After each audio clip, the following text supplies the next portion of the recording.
My name is Noah. I'm 29, and for most of my life, I honestly believed I was part of a close, loving family. Growing up, my parents weren't affectionate in the conventional way, but I was never mistreated, at least not in a way I recognized at the time. My older brother, Kyle, was the golden child. He was loud, charming, and reckless in a way that somehow made him the family's pride. Me? I was the quiet one, the responsible one, the one who paid attention, who got good grades, who never broke curfew. But none of that ever earned me the same look of admiration Kyle seemed to receive just for showing up. Still, I brushed it off. I told myself, some kids get the praise, some get the peace. I was content living in the background, avoiding drama. That peace, however, shattered the day I learned the truth about who I really was. It happened when I was 17. I came home from school to find a manila envelope on the kitchen table with my name on it. No one was home. I should have left it alone, but curiosity won. Inside was a birth certificate. My birth certificate, except the names listed under parents weren't the people who raised me. At first, I thought it was some sort of clerical error, maybe a mistake, but tucked behind it was a court document. Finalization of adoption. I sat there, numb, as the truth soaked in. I was adopted. When I confronted my parents later that evening, they didn't deny it. They didn't apologize, either. My dad just sighed, like I had inconvenienced him, and said, "We were going to tell you when you were older." I was 17, old enough to drive, vote in a year, plan for college, but apparently still not old enough to know the truth about my own identity. My mom tried to smooth it over with a weak, "You're still our son." But the room had never felt colder. Kyle was standing behind them, arms crossed, eyes narrowed like I had somehow offended them by finding out. After that, something changed between us. Or maybe something that had always been there finally came to the surface. Kyle became more openly hostile, more condescending. He'd throw around phrases like, "You're lucky we even kept you," or "You should be grateful. You could have ended up in a dumpster." My parents never scolded him for it. In fact, they often laughed like it was some harmless joke. I started withdrawing, slowly pulling away from family gatherings, finding excuses not to come home for the holidays. By the time I was in college, I stopped pretending, but I still visited sometimes. Part of me clung to the hope that things might change, that maybe one day they'd see me as part of them. That hope was finally extinguished 3 months ago, the day my parents passed away in a car accident. The call came from Kyle. He was somber on the phone. Well, as somber as Kyle could be. He told me the funeral would be small, family only, but that I was welcome to stop by. Stop by, like it was a barbecue. I went anyway. I stood in the back of the church during the service, unnoticed, unacknowledged. They hadn't even included my name in the obituary. The pamphlet listed only Kyle as the surviving child. I didn't cry. I thought I would, but there was nothing left in me to mourn. They were my parents, yes, but they had never truly seen me as their son. I left quietly after the service, avoiding the reception. I didn't want the awkward glances or forced smiles from relatives who hadn't spoken to me in years. 2 weeks later, Kyle called again, this time with a voice full of smug satisfaction. "So, the will's been read," he said. I could hear the smirk in his tone. "They left everything to me. House, savings, the lake cabin. You weren't mentioned." I said nothing, just waited. He didn't disappoint. I guess they figured blood was thicker, you know? No hard feelings, man. It's just how it is. You're not really one of us. I hung up, and that should have been the end of it. That should have been the moment I broke down or lashed out or begged to be included. But instead, I felt calm, quiet, like I'd finally been released from something heavy I didn't even realize I'd been carrying. The funny thing is, a week later, I received a letter from a law firm I didn't recognize. It was thick, too thick to be junk. Inside was a formal notice. The estate of Claire and Benjamin Thorne had named me as their sole beneficiary. It included a letter, handwritten, from Claire, explaining everything. Claire and Benjamin were my biological parents. They had me young, too young, and due to family pressure, gave me up for adoption to the only couple willing to take me without conditions, the family I'd been raised by. My biological parents had tried to reach out over the years, but had been blocked, letters returned, emails bounced, even a visit once turned away at the door by my father. They didn't want me to live in confusion, the lawyer explained. But Claire and Benjamin had never given up. They had followed my life from afar. watched me graduate, saw me land my first job, even knew about the nonprofit work I'd started after college. They had no other children, no nieces or nephews. When Benjamin passed last year, Claire updated the will, leaving everything to me. 2 properties, a stock portfolio, and an investment trust worth just over $6.2 million. I sat there, stunned, rereading the numbers. It felt surreal, like some cosmic balance had finally tipped. I didn't tell anyone. Not yet. I needed time to process it. I bought a small cabin in the mountains with part of the inheritance, somewhere quiet, peaceful. And then I waited. It took exactly 19 days for Kyle to show up uninvited at my apartment. He knocked like he owned the place, 3 sharp raps, followed by the jingle of his car keys. I opened the door, leaned against the frame, and looked him up and down. He was in his usual designer jacket, sunglasses on despite the overcast sky. "Hey bro," he said, grinning. "Can we talk?" I said nothing, just stepped aside. He walked in like he always did. No hesitation, no respect. Sat down on my couch, arms spread like a king on his throne. "So listen," he began. "I've been thinking. I was kind of a fool on the phone. About the will, I mean. I shouldn't have said those things." I raised an eyebrow. He continued. "Anyway, word is, you came into some money." I didn't answer, just stared. Kyle laughed nervously. "Come on, man. We're family, right?" I stayed quiet for a few long seconds, letting his words settle into the awkward silence. Kyle fidgeted, clearly not used to the absence of immediate validation. He was always the kind of person who filled dead air with noise, his own voice, jokes, boasts. But right now, he looked small, uncertain, like a man who suddenly realized the game wasn't rigged in his favor anymore. "You heard I came into money," I finally said, my tone even. He gave a sheepish grin. "Well, yeah. I mean, people talk. I wasn't snooping or anything. Just, word got around. You left town, quit your job, bought a house in the middle of nowhere. That's not exactly cheap. And you came here for what?" I asked. I already knew, but I wanted him to say it. Kyle leaned forward, elbows on his knees. "Look, man, I was thinking, maybe we could go in on something together. Like a business. You always wanted to open that coffee shop, right? I've got connections. You've got the means now. It'd be a win-win." I stared at him, letting the moment stretch. He was serious. His tone was friendly, almost brotherly, like the past 2 decades of passive aggression, dismissive remarks, and blatant cruelty hadn't happened. "You think I owe you something?" I asked, quieter now. Kyle blinked. No, it's not like that. I just thought. You cut me out," I interrupted. "You all did. For years. Do you even remember what you said to me at the funeral?" Kyle's brow furrowed. "I don't know. I was emotional. We were all dealing with stuff. You said, 'Guess they finally realized blood matters.' You laughed when you said it." He shifted in his seat, uncomfortable now. "Look, I was being stupid. I didn't mean it." "Yes, you did," I said flatly. "You meant every word." Kyle stood up, pacing now. "All right, fine. I was a fool. But you're not going to hold that against me forever, are you? You've always been the nice one. The better one. That's your whole thing, right? Being the forgiving guy." I almost laughed. It was wild how quickly people remembered your kindness when they needed something from you. "I used to think being the better person meant staying silent," I said, standing too. Swallowing disrespect, turning the other cheek, pretending I wasn't hurt because I didn't want to cause waves. But it doesn't mean that. It means knowing when someone sees you as nothing but a convenience, and finally stepping away. Kyle scoffed. "So what? You're going to hold a grudge now? You think you're better than us just because some strangers left you money?" I stepped closer. "No, Kyle. I think I'm better than who you chose to be." The words hit harder than I expected. He looked like he'd been slapped. His bravado crumbled a little. I motioned toward the door. "You should leave." Kyle didn't move at first. Then he ran a hand through his hair and muttered, "This is ridiculous. You wouldn't even exist if our parents hadn't taken you in." I opened the door. "That may be true," I said calmly, "but it doesn't mean I was ever theirs." He left without another word. A week passed. Then 2. Then came the letter. It was from my uncle, Mom's brother, the only relative who had ever shown me a shred of kindness growing up.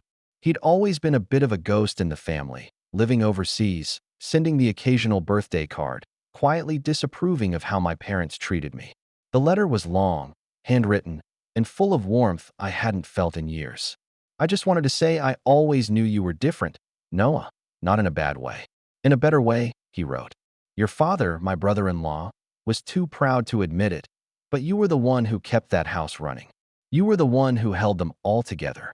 They never saw it, but I did, and I'm sorry I didn't speak up sooner. Tears burned at the corners of my eyes as I read it. Not because I was sad, but because I finally felt seen. Really seen. Without conditions or bloodlines. I found out Kyle had started reaching out to other relatives, spinning a new version of the story, that I was greedy, cold, holding the family legacy hostage. Some people believed him. Some didn't. But for the first time in my life, I didn't care. I wasn't trying to prove anything anymore. Then one evening, I got a knock on my cabin door. It was raining, hard. I opened it to find my mother's sister, Aunt Meredith, standing there soaked, holding an umbrella that had clearly lost the fight against the wind. She looked at me with tired eyes and said, Kyle told us you're planning to sell the family home. I didn't answer. I just stepped aside and let her in. She sat quietly by the fireplace, drying off, and then whispered, They really did you wrong, Noah. I know I wasn't there. I know I should have been. But please don't throw everything away out of anger. I stayed quiet. Because what she didn't understand, what none of them did, was that I wasn't throwing anything away. I was just done carrying what was never mine to begin with. And then, a few days later, Kyle showed up again. But this time, he wasn't alone. Kyle stood there on the porch, his clothes clinging to him from the rain that had just begun to ease into a mist. But he wasn't alone.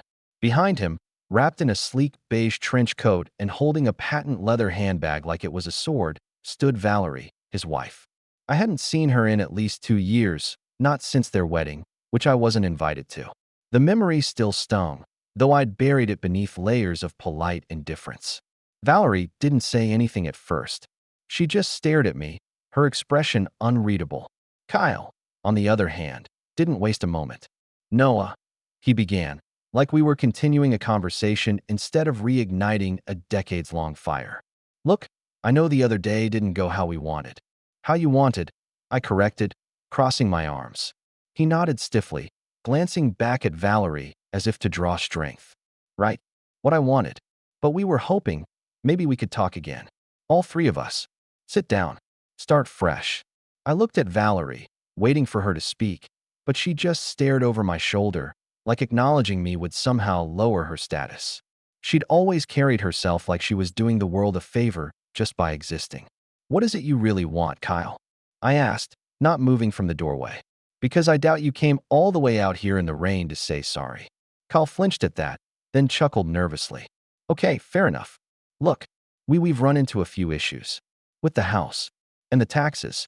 Turns out, Mom and Dad were sitting on a lot more debt than we thought. Like a lot. There it was. The real reason.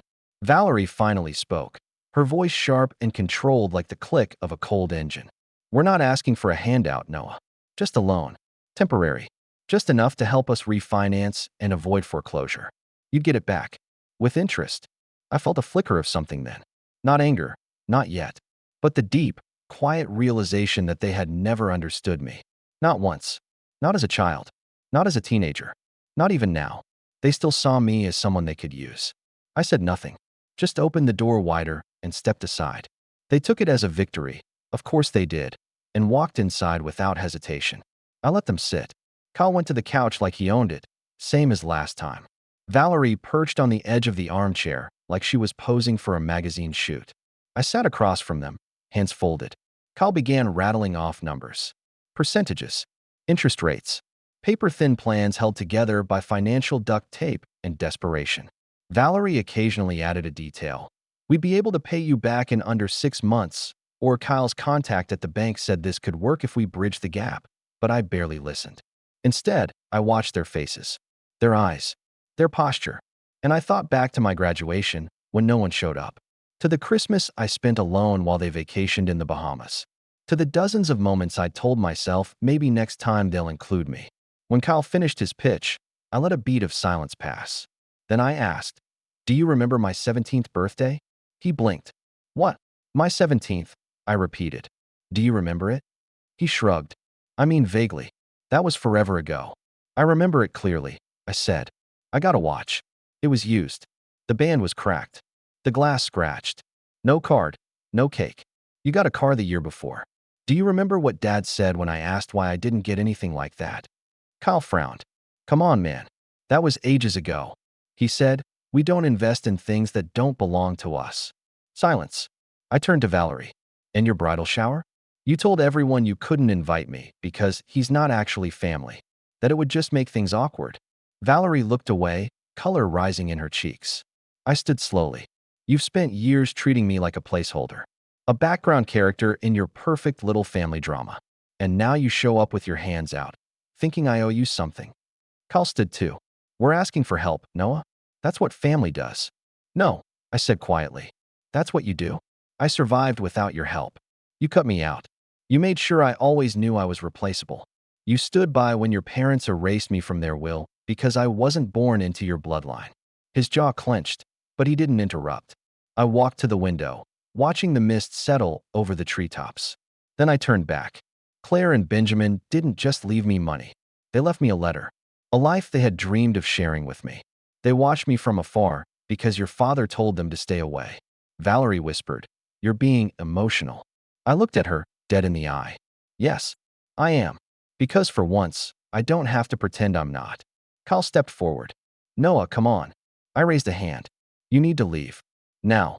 He hesitated. Then something in my expression must have told him this wasn't a bluff.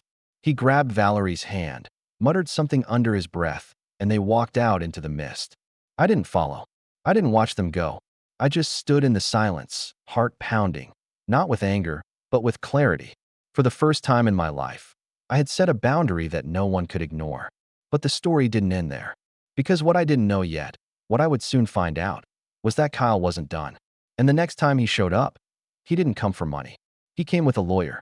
The letter arrived 3 weeks later. It was thick, stiff, printed on expensive cream paper, the kind that screamed importance before you even opened it. I sat at the table in my cabin, sunlight spilling through the pine-framed window as I slid my finger beneath the seal. I already knew what it was. Kyle had that stubborn energy, the kind that didn't take rejection as a boundary, just as a challenge to sidestep. Inside was a formal notice. Legal language. A petition. A challenge to the will of Claire and Benjamin Thorne, my biological parents. Kyle had hired a lawyer and was attempting to contest the inheritance, claiming mental duress, undue influence, and fraudulent omission. In short, he was trying to argue that I wasn't the rightful heir, that Claire and Benjamin had been coerced or confused when they left everything to me. He even included a line claiming that he was Claire's biological son, not me. I laughed out loud when I read that part. The audacity. He was reaching so far into the absurd. It was almost funny. Almost. But the knot in my chest tightened all the same. I'd been expecting bitterness, rumors, maybe even a tantrum. I hadn't expected an all-out legal war. But I didn't panic. Claire and Benjamin hadn't just left me money. They'd left a paper trail. Dozens of letters, notarized updates to the will, a trust fund set up in my name years ago, and most damning for Kyle, DNA tests. They had done everything by the book, anticipating exactly this kind of move. Still, I wasn't naive. Kyle was relentless. He had money from our parents' estate, charm to manipulate anyone who didn't know him well, and a twisted talent for making himself the victim. And now he had a lawyer willing to fight tooth and nail for a slice of the pie. So, I got a lawyer too. A good one. Her name was Elise, and she didn't flinch once when I showed her the documents. She flipped through them with sharp eyes, nodding slowly. This isn't just weak, she said. It's laughable. He's throwing everything at the wall to see what sticks. Will it? I asked. Not a chance, she said. But that doesn't mean it'll be painless. He's not trying to win, Noah. He's trying to bleed you dry. And that's when I understood what this really was. It wasn't about the money. Not entirely. It was about control. Kyle couldn't stand that I had something he didn't. That I had come out ahead. That I had something without him. For years, he'd been fed compliments, applause, and applause by association. Now he was watching the unwanted son, the backup plan, walk away with a life he couldn't touch. So he decided to make me suffer for it. And suffer I did. For 6 exhausting months, I lived in courtrooms, on calls, in legal back and forths that felt like mental warfare. He brought in character witnesses, former neighbors, family friends, People who barely knew me but were happy to echo his narrative for a price or for favor. He dug up the fact that I was adopted and tried to spin it into something scandalous. He even accused me of forging Claire's signature on one of the will amendments. It was personal now. Every email, every motion, every snide comment whispered just loud enough for me to hear in court was meant to humiliate me, to bring me down to his level. But I didn't break, because every time I felt myself unraveling, I remembered Claire's letter. The one I'd read a dozen times, but still kept tucked in my coat pocket like a lifeline. In it, she wrote, "You are our son, not by accident, but by love. Not by blood, but by choice. And that makes you more ours than anyone born into our name." That sentence got me through more nights than I can count. And then came the turning point. One morning, Elise called me, barely able to keep the excitement out of her voice. "We found it," she said. "Found what?" Claire recorded a video. A living will. It was buried in her old hard drive, but the IT guys recovered it. She sent me the file. I watched it that night. Claire was sitting in her garden, sunlight catching the streaks of silver in her hair. Her voice was soft, deliberate. "If you're watching this, it means someone's trying to take from Noah what is his. Let me be clear. I have one son. His name is Noah. He is the product of every ounce of love Benjamin and I had to give. To anyone claiming otherwise, shame on you." She looked into the camera with a kind of quiet fury I hadn't seen before. We tried to be part of his life. We were blocked, lied to, erased. But we never gave up. We did everything legally. Every document, every signature, every step. So if anyone is challenging this, know this. They are not just fighting the law. They are fighting me. When the video finished, I sat there in silence. And then I cried, for the first time in years, not from pain, but from relief. That video changed everything. Elise presented it in court 2 days later. Kyle's lawyers sputtered through objections, but the judge watched it in full. The courtroom was silent afterward. Even Kyle looked rattled, like he hadn't expected her to speak from beyond the grave. From that moment, his case collapsed. The judge threw out every claim, called Kyle's actions malicious, unsubstantiated, and a clear abuse of process. He was ordered to pay my legal fees, which were substantial by then. The judge even questioned whether to pursue sanctions against his lawyer. Kyle didn't look at me when the verdict came down. He just stood there, pale and trembling, like a man watching his empire crumble. But I looked at him, and I wasn't angry anymore. I wasn't even satisfied. I was just done. I didn't see Kyle again for nearly a year. Until one morning, I got a knock on my door.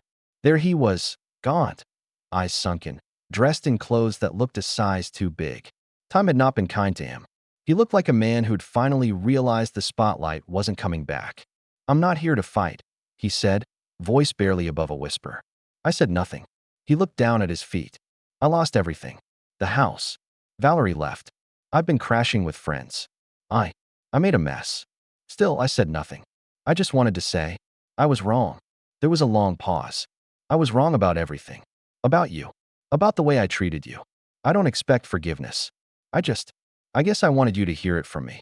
I studied him for a moment. Then I nodded once. He blinked. "That's it. What do you want?" I asked. "An apology is a gift, Kyle. You don't give it expecting something in return." He nodded slowly. "Right? Yeah, I get it." And for the first time in our lives, I think he actually did. He turned to leave, hands in his pockets, shoulders slumped.